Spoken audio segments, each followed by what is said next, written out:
as you will have gathered from that little scene before this, I bought a Senator, and here she is in all her glory.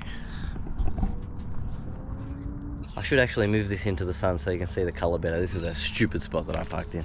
So here we are, believe it or not, my first HSV. And we're really moving up in the world, going from VN to VR. But as I said, I needed another V8 in my life. It was always the plan. Told you guys not to stress. I promised I would come back strong, and I feel like I have. So if you haven't picked it, this is the car from Grays. I ended up getting it in the end. I'll give the quick rundown of what happened. As I said, Grays calls you, you try to meet somewhere between the reserve and the price that it ended at. I finished at 19,400 including fees. The reserve was 25,000 plus the fees, which was 26,700 or something like that. We didn't come to a deal, and then a week later spoke to them again and we made a deal happen. He came down a bit, I came up a bit, so somewhere we were both happy and fair. So it is a 1994 VR Senator 185, so just the 5 litre, not the factory 355 that you could get, which was the 215.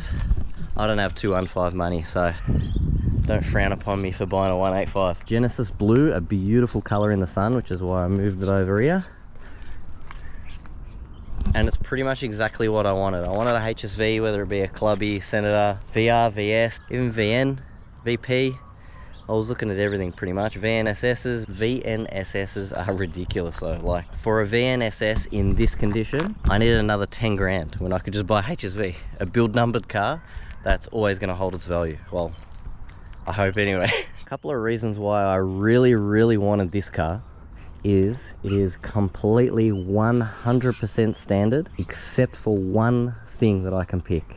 Standard wheels, standard height, standard exhaust, standard airbox, standard steering wheel, standard head unit.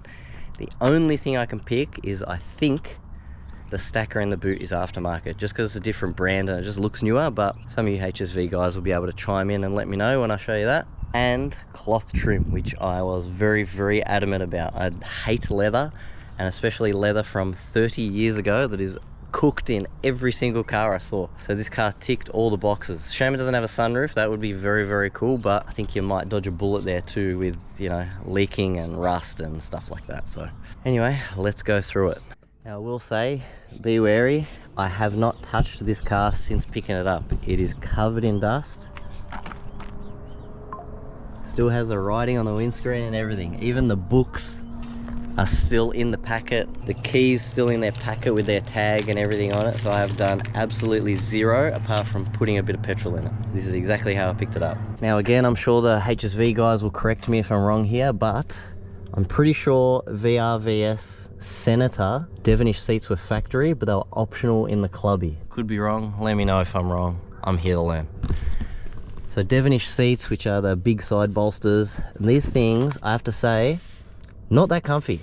Hard as a rock. I don't know if these have been refoamed at some point in their life, because look, this car has decent Ks, 160 Ks, so a really good number to be at where you're not too worried to drive it. But look at the seats. Like, come on, how? And with these big bolsters, you rub on them when you get in, so how are they 160 Ks old? I don't know, maybe they've been retrimmed at some point, I got no idea.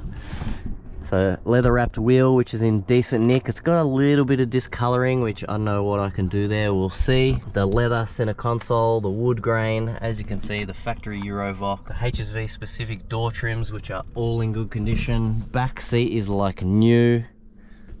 No rips, tears, nothing. Factory speakers, everything. So interior, I have to say, was the biggest thing with this car, which is why I really wanted it. It's the best interior of any car I went to look at. Another way to tell if a car's been sort of cared for along the way is what tyres it has on it. You'll notice if people sort of don't give a shit, they'll just put China stuff on it. Bridgestone Potenzas all around, and they look absolutely brand new, which is a bit of a score. The wheels have definitely been refurbished at some point. There's not a single mark on them inside or out.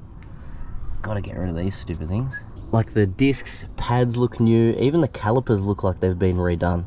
Like there's not a speck on them, they look brand new. Under here, everything factory also. airbox, has the HSV intake, has the standard engine covers the wrong way around, but paint's really nice in here. It doesn't have a stupid yellow and blue battery, so I can leave that and just peel the stickers off. Everything is here that's meant to be here, and as it should be. All the stickers, everything like that. Even the bonnet liner underneath is really, really good. And that's it, there's not much to say under here. It's a stock 5 litre.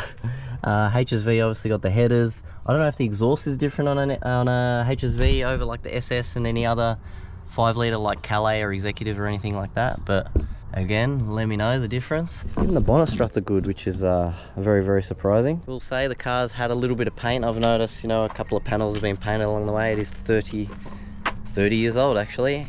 In a couple of months it'll be 30 years old. This is an August 94. Dash is really good, nothing creaking, cracking. There you go, build number. Carpet's good. I gotta get proper mats, whether they be some genuine ones, which I've already had a look, impossible, they just don't exist, so I think some aftermarket ones remade will be the go. All the factory kits there as it should be. Electric aerial works, there's no rust in the roof, which is good. Spoiler, all the badging, standard exhaust tip as well. And in the boot, they even came with a car cover. Under here, super clean if this stays up. Hang on, I've got to do some ingenuity here. There we go, use my tripod.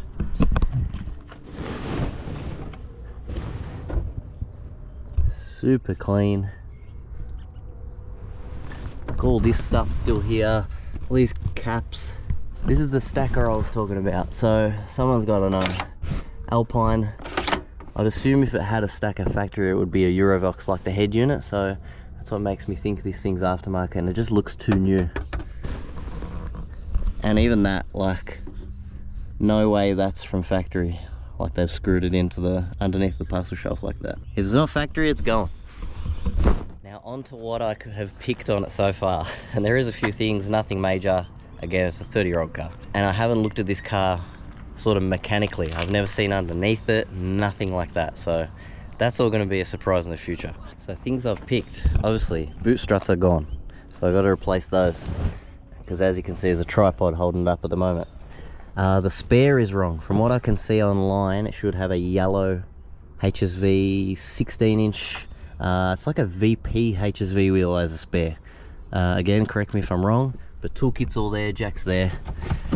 That's pretty much it for the boot. I'm just going to go from back to front here. I might need to paint the rear bumper, depends how picky I'm getting. I don't know if you can see it. It's got some splintering in the paint. It's like the reverse into something and it's like a point there and gone.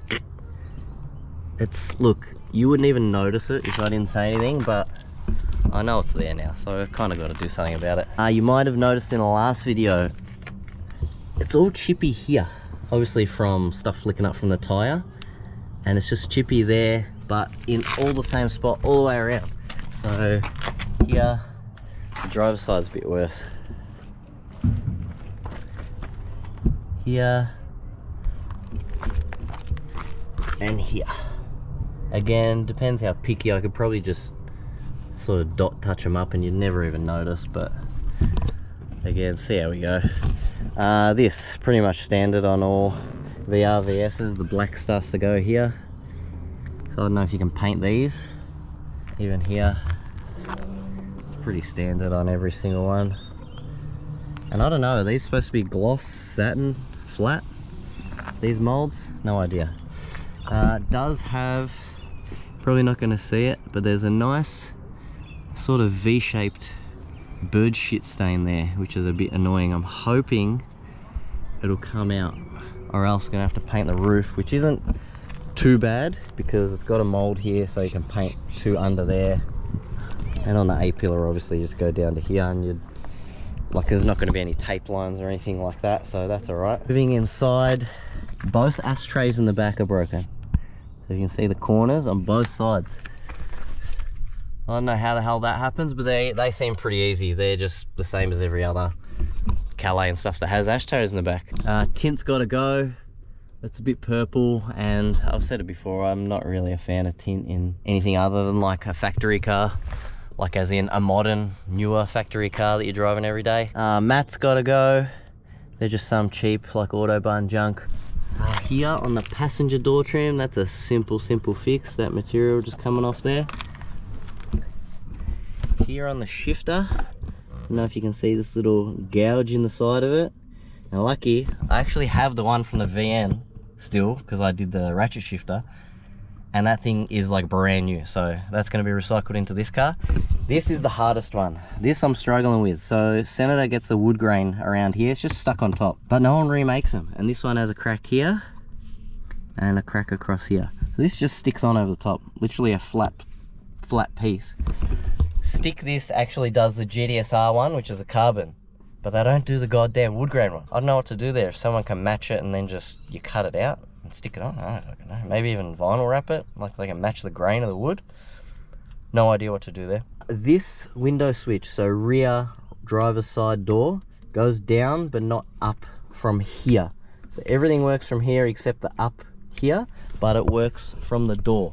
So it's this switch, which is not too bad. That should be pretty simple to get. The indicators work when they feel like it. I thought at first, it'd be clock spring, easy, because it didn't work left or right. Like, it's not like it's a globe or a fuse or anything like that. But even the hazards don't work, and then now they're intermittent. So sometimes they work, sometimes they don't. Like no tick, tick, tick, tick, nothing, just dead. But then a few kilometers later, they work. So I don't know, has anyone come across that? What is it? No idea, let me know. But that's pretty much it for the interior. Body is really good. Like, I can't say it's got really any dents or anything anywhere. The guards are unrolled. Borderline whether I'd want to paint the front bumper, just because it's a bit chippy. Got some shit on the bottom, stuff like that. Even the bonnet, like, it's got 160,000 Ks on it, 30 years old. Like, it's been driven, so I don't know. It depends how picky I'm going to be with this car, but I feel this one's a keeper, so maybe we go pretty far, I don't know. Got this standard like the VL did.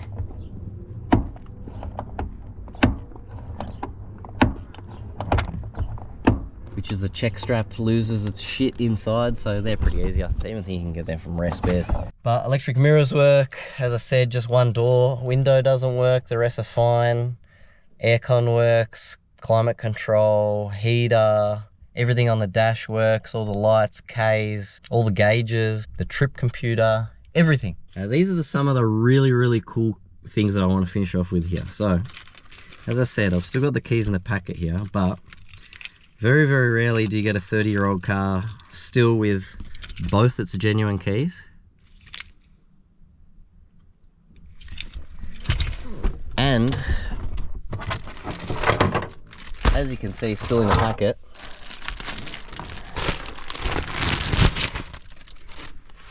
I'll go through this one first. So this is some cool stuff that is included with this car. Now, just because I want to create a timeline for this car, this stuff is really cool.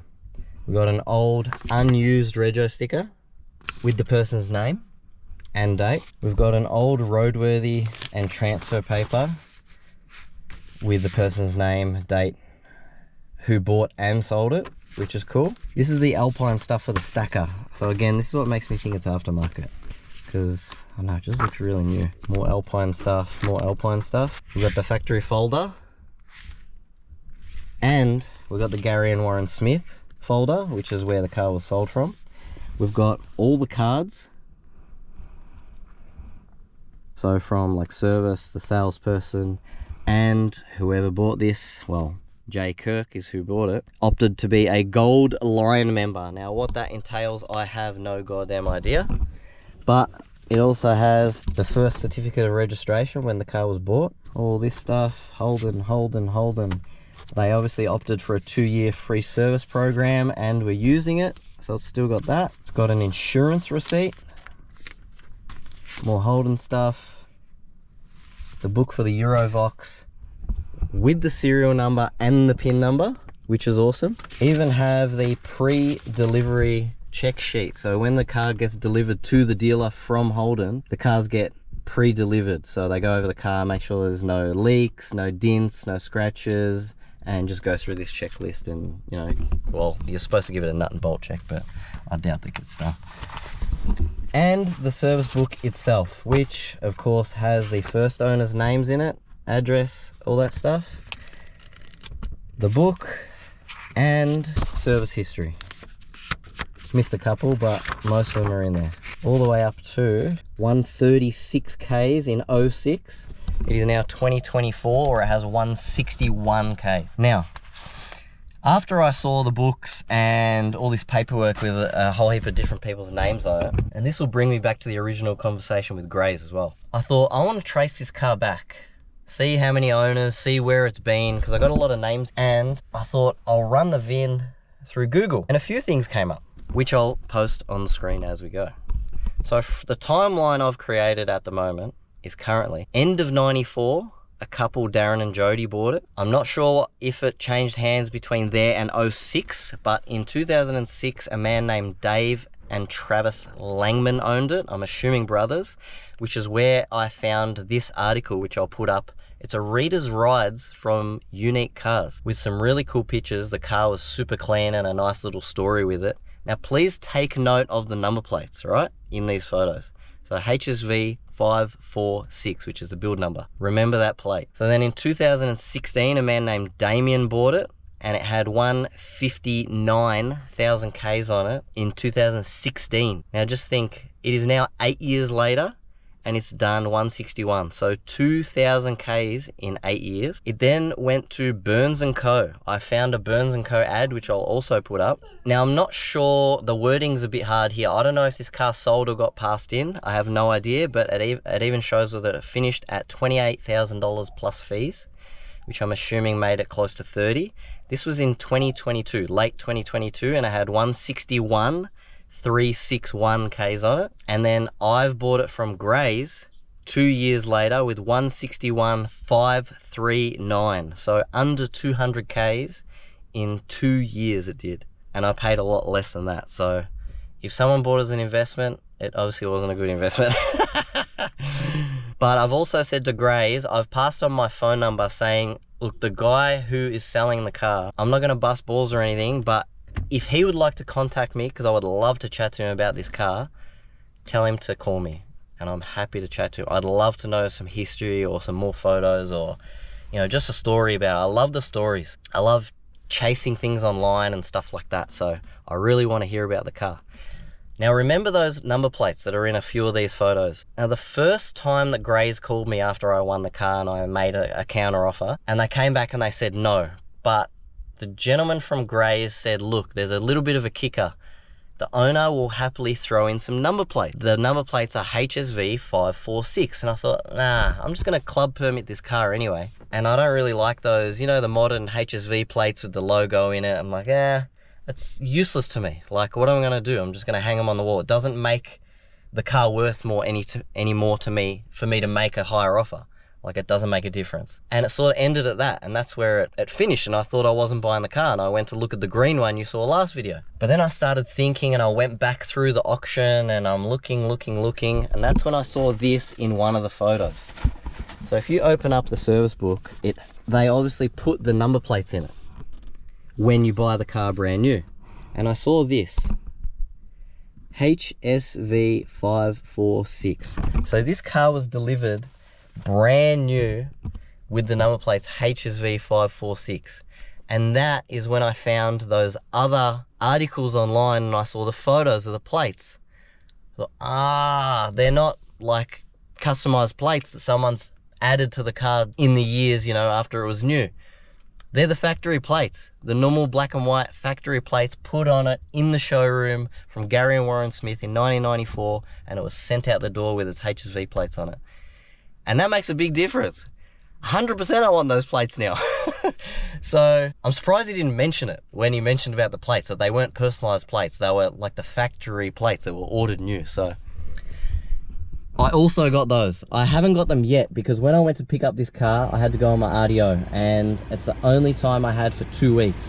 And you only have 5 days with Grays to leave the car there to pick it up, or else you've got to start paying. I think it's $250 a day. So there's no way I was waiting 2 weeks for the guy to come interstate that has the plates. So I've got it in writing, they are coming, but I am getting the plates. I just have to wait for the owner to come back from interstate sign them over to me, and I'll go pick them up. So it's another thing that sort of really G'd me up with this car, the story, the finding these articles online and the cool pictures, the plates, the service history, the paperwork and stuff like that. Just the condition of it. Like, I showed my mum this car. My mum's into like Tiranas and stuff like that. And even my mate that came and picked the car up with me, he's into Jap cars and stuff like that, could not give two shits about this car. It's just a Commodore. But when he saw the interior, my mum saw the interior, they're like, wow. Like, it's like brand new in here. And I couldn't believe it. And when I was, well, obviously in the mid 90s, when I was, you know, 7, 8, 9, 10 years old, my parents actually had a Genesis Blue VR Bellina as a company car. And I remember that car so well. I thought it was really fast. It was just a V6 auto. But I remember the smell. And the second I jumped in this car and closed the door, I don't know how, it's just one of those things that you remember. It's the exact same smell. I'm actually scared to like wet vac and steam clean inside this car because I don't want it to lose its smell. Not that it needs it, but I'm sure I'll be able to extract some dirty water from these seats. But that's it, guys. I don't know how long this video will be, but let me know what you think of this car. From the last video, everyone was pretty G'd on this car and the VT. I was surprised everyone was really interested in the VT. It's a bit of a one that got away, but I will say if I got the VT, that wasn't going to be a keeper. That was going to be a clean up and flip car. So there wasn't, like, I'm spewing I didn't get it, but I got this car and I'm like over the moon with this car. Like, I love it. I drove it back from Grays on a permit and I couldn't believe how dead silent this car is. Like, when you're in the car, no exhaust note, absolutely zero. Rides like a cushion, no creaks, knocks, bangs, no interior flexing noises like the VL. Oh my God, mate. I couldn't believe how good this car drives. And you might think this is silly, guys, and think it's a bit boring and shit, but I kind of don't want to touch it. Like, the whole plan was, if I got a HSV, was, you know, if it was auto, do a converter, maybe a cam, just to get a nice note and exhaust, lower it, you know, leave it looking standard. But I kind of don't even want to lower it now. It drives amazing. But then I see photos of other ones, like, I don't know, it's a very hard decision. At least if I do things, I want to make it very, very easily reversible. Like, I got to lower it at least. Like, come on. The stock height, I don't know. But drives really, really good. But yeah, guys, let me know what you think of the next project. I got a Commodore back on here. I know a lot of people are happy. People are cracking their shits. Oh, I got into this channel because of the VN, blah, blah, blah, blah, blah. Come on, have faith in the process. It was coming, it was coming. But I reckon I've made a really, really good decision here. But let's end this video off with a little bit of a drive. So just so I can show you how damn quiet this thing is. Oh, I also forgot to mention, just because I know a few people will ask and a few people have already, no, it doesn't have the compendium, but you can still get it from the HSV Heritage program. So I will be ordering that. If you don't know what that is, it's some... it's a HSV certification that came with the car new in a little folder and stuff like that, but you can get it, so I will be ordering it. I just remembered also, one thing I was looking at, I don't know why I was looking at it, but the seatbelts. The seatbelts are like brand new. Like, again, this is a 30-year-old car. Do you understand? Like, usually belts are frayed and stuff like that. I've seen cars that are a couple of years old and the seatbelts are stuffed just from getting in and out, rubbing on your clothes, your belt, stuff like that, but these are like new. I'll show you the indicator issue as well. So there you go. Look, left, right, and nothing. Even hazards, nothing. What do we think? Can it still be clock spring even though the hazards don't work? I've got no idea. But as you can hear, or can't hear, this thing is bloody silent. I love it. So what do you guys think? Tell me, give me your opinion. What should I do with the car? Would you leave it stock? Is that a bit boring? Do I modify it? Am I ruining it by modifying it? Does anyone know this car? Have you owned this car along the way? I actually found a couple of these owners on Facebook and messaged them, but they're a bit older and it obviously goes to your message request folder. And look, I'm not saying older people don't know what they're doing with social media, but I've been in my own message request folders and didn't even know there was messages there, so I get it. Or maybe they just ghost me and don't want to talk to some freak that's bought a car that they used to own 15, 20, 25 years ago. But anyway, I'm going to go for a little bit of a bust around my area just because it's a beautiful Melbourne day today, finally. It's been raining all week. and then we'll get into the cleanup process. I am working a lot of hours, guys, so again, please be patient with the videos. They will come eventually, I promise. Look, indicator's working. Hear it? I don't know. Help a brother out here. That's a big one. I need the indicators to work. Oh, and as if I haven't talked enough, I gotta say, just to have a little bit of a whinge here, after I lucked out with the first, well, all the cars you saw in last video, I actually put up a wanted ad on a couple of the HSV like owners groups and stuff like that pages on Facebook. Just saying, you know, like, this is what I'm after and this is what I want to spend. And oh my, I had to turn off the comments because I was getting blasted and absolutely roasted by HSV owners saying my budget's like 10 grand too low and I'm dreaming, like I'll only get a rolling shell for that price and stuff like that. Like, attacked that bad, I had to turn the comments off. And I got this less than what my budget was, and this thing's like an amazing car. Like, people were then offering me cars like 300,000 Ks or needs a respray for the price that I got this for. So I don't know what it is with you HSV guys, mate.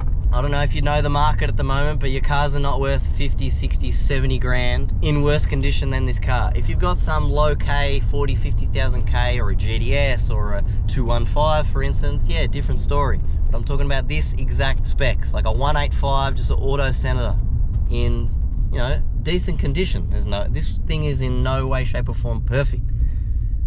I know that's not what I was looking for, but oh my God, did I get attacked, man. So, I got a car in the end. So shove that up here.